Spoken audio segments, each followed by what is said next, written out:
শৰ্মা মহোদয় অগ্ৰসৰ হৈছে দীক্ষান্ত কুচকাৱাজকাৰীসকলক পৰিদৰ্শন কৰাৰ বাবে। তেখেতক সম্পূৰ্ণ বিভাগীয় নিয়মৰ মাজেৰে সন্মান প্ৰদৰ্শন কৰি সুসজ্জিত পৰিদৰ্শন বাহনত আগবঢ়াই লৈ গৈছে কুচকাৱাজ নায়ক অৰ্থাৎ ব্ৰিগেড কমাণ্ডাৰ প্ৰণৱজ্যোতি চাংমাই। আৰু সন্মানীয় মুখ্য অতিথিৰ লগতে তথা আন্তঃৰাষ্ট্ৰীয় প্ৰেক্ষাপটত এক স্বকীয় পৰিচয় গঢ়ি তুলিবলৈ সক্ষম হৈছে।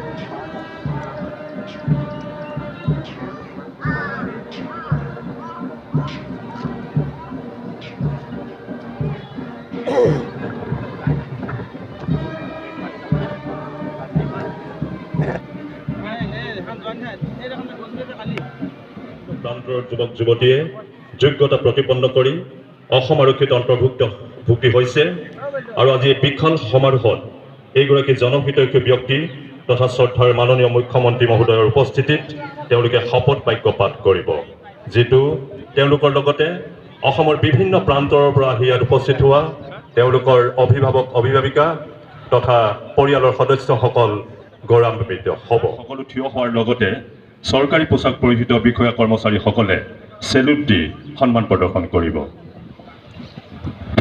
अब मैं आप सभी से अनुरोध करती हूँ कि राष्ट्रीय ध्वज के सम्मान में सब अपने स्थान पे खड़े हो तथा वर्दीधारी सल्यूट करें।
বিশ্ব সভ্যতাত ভাৰতীয় লোকৰ ত্যাগ, সাহস, শান্তি, ঐক্য, বিশ্বাস আৰু শৌৰ্যৰ প্ৰতীকেৰ বৈশিষ্ট্য বহন কৰা আমাৰ সন্মানীয় ৰাষ্ট্ৰীয় পতাকা। সন্মানীয় ৰাষ্ট্ৰীয় পতাকাৰ তলত থিয় হৈ ৰাজ্যিক আৰক্ষীৰ পতাকা স্পৰ্শ কৰি অসম আৰক্ষী সশস্ত্ৰ শাখাৰ 178 সংখ্যক গোটৰ প্ৰশিক্ষাৰ্থীসকলে নিজকে প্ৰস্তুত কৰিছে দীক্ষান্ত সমাৰোহৰ মূল উদ্দেশ্য শপত গ্ৰহণৰ বাবে।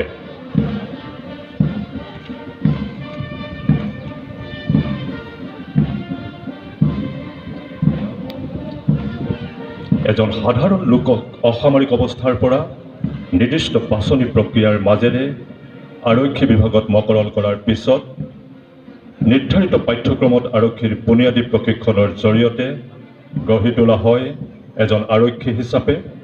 আৰু এই দীক্ষান্ত সমাৰোহত সন্মানীয় ৰাষ্ট্ৰীয় পতাকাৰ তলত থিয় হৈ ৰাজ্যিক আৰক্ষীৰ পতাকা স্পৰ্শ কৰি দীক্ষিত কৰোৱা হয়, য'ত স্বীকৃতি লাভ কৰে চৰকাৰী পোছাক পৰিহিত একোজন পূৰ্ণাংগ আৰক্ষীৰ, য'ত সুবিধা লাভ কৰে দেশ সেৱা জনসেৱাৰ।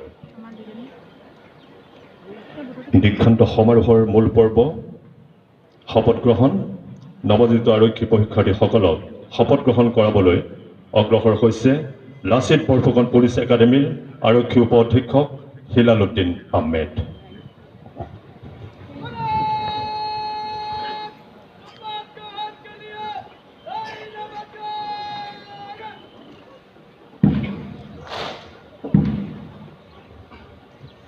मैं शपथ लेता हूं कि मैं भारत के संविधान के प्रति एवं असम पुलिस के आदर्श के प्रति सच्ची श्रद्धा और निष्ठा रखूंगा। मैं भय पक्षपात अनुराग या द्वेष के बिना सभी प्रकार के लोगों के प्रति न्यायपूर्वक व्यवहार करते हुए अपने कर्तव्य का निर्वहन करूंगा।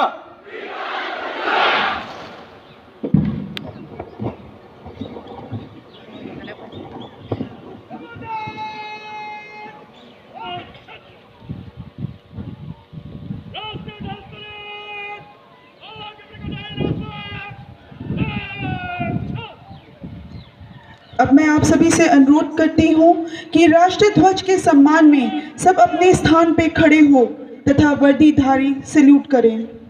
নিশ্চান্তলি দীক্ষান্তস্থলীৰ পৰা প্ৰস্থান কৰিব ৰাষ্ট্ৰীয় অভিবাদন জনাব অনুৰোধ নিয়ম অনুযায়ী সকলোৱে সন্মান প্ৰদৰ্শন কৰিব।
देखा कौन है इसमें?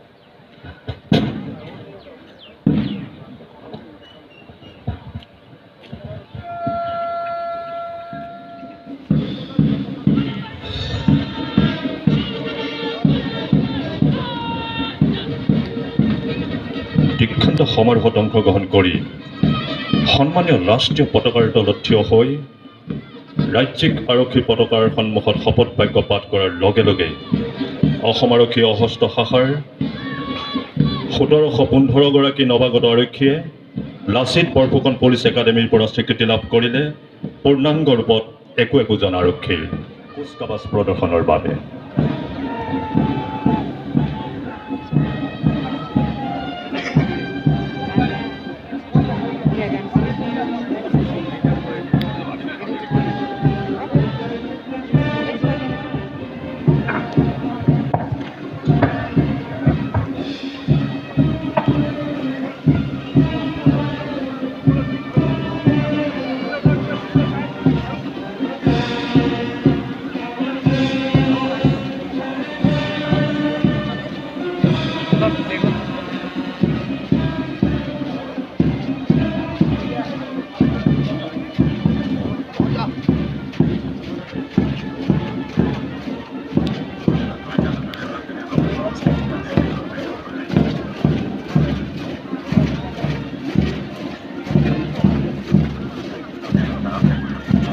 अभिवादन मंच के सामने सैल्यूट देते हुए parade commander UB constable Pranav Jyoti Sangmai और परेड टॉयसी है UB constable Rishabh Chhetri. Company number 1 के कमांडर है कांस्टेबल दीपधर।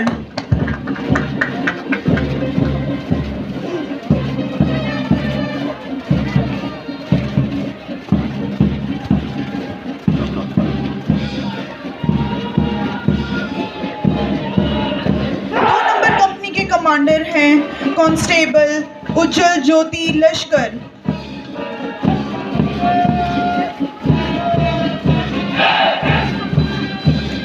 খৰগতিত খোজকঢ়াৰ শৃংখলাবদ্ধতা প্ৰকাশ কৰিছে সুন্দৰ প্ৰদৰ্শন জোৰদাৰ হাত চাপৰিৰে দীক্ষান্ত কুচকাৱাজকাৰীসকলক উৎসাহিত কৰক 3 नंबर कंपनी के कमांडर हैं महिला पुलिस कांस्टेबल पंचमी नरजारी।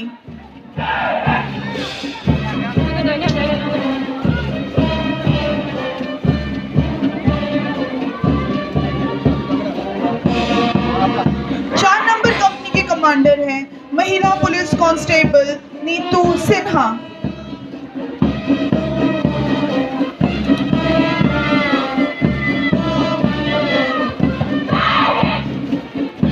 निशान ध्वज टोली के कमांडर हैं एबीआई बुलाराम साउदांग।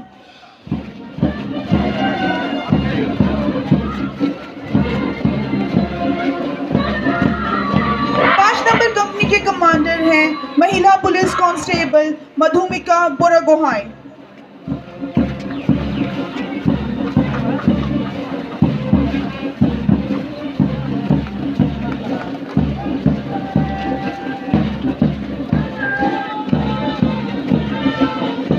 नंबर कंपनी के कमांडर हैं UB constable Arun Burman.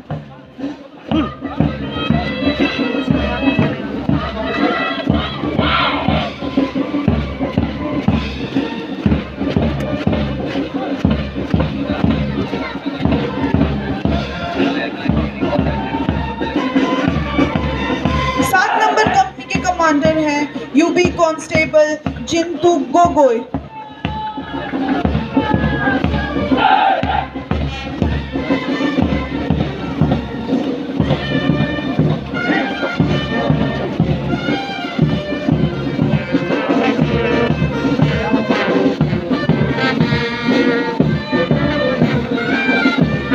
Number company के कमांडर हैं UB constable Jadav Phukan.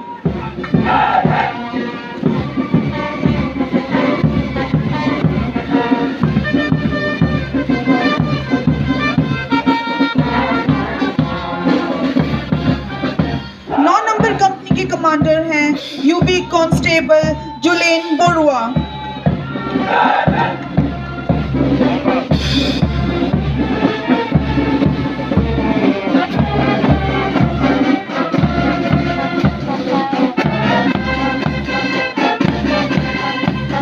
Number company के कमांडर हैं यूपी कांस्टेबल साहिल सरकार। और अंत में हमारे Assam police centre brass band के दल देशभक्ति गीत की ध्वनि बजाते इस भव्य दीक्षांत परेड की शोभा बढ़ाते हुए सभी से अनुरोध कि जोरदार तालियां से सबका उत्साहित बढ़ाएं।